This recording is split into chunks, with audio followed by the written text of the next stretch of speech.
Gokak bus ನಿಲ್ದಾಣ ಅಭಿವೃದ್ಧಿಯಂತೂ ಮೊದಲೇ ಶೂನ್ಯ.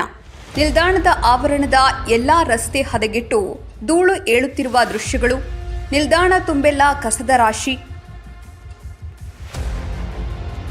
ಗೋಕಾಕ್ ಕ್ಷೇತ್ರದ ಜನಪ್ರತಿನಿಧಿ ರಮೇಶ್ ಜಾರಕಿಹೊಳಿ ಅವರು ಈ ನಿಲ್ದಾಣದ ಕಡೆ ಸ್ವಲ್ಪ ಕಣ್ಣು ಹಾಯಿಸಬೇಕಾಗಿದೆ. ನಿಲ್ದಾಣದ ಆವರಣ ಎಲ್ಲವೂ ಕಸದ ರಾಶಿಗಳಿಂದ ತುಂಬಿದೆ. ಸ್ವಲ್ಪವೂ ಸ್ವಚ್ಛ ಇಲ್ಲದ ಏಕೈಕ ಬಸ್ ನಿಲ್ದಾಣ ಎಂದರೆ ಗೋಕಾಕ್ ಬಸ್ ನಿಲ್ದಾಣ ಎಂದರೆ ತಪ್ಪಾಗಲಿಕ್ಕಿಲ್ಲ. ನಮ್ಮ ನಡೆ ಭ್ರಷ್ಟಾಚಾರ ತಡೆ. RK22 news Kannada.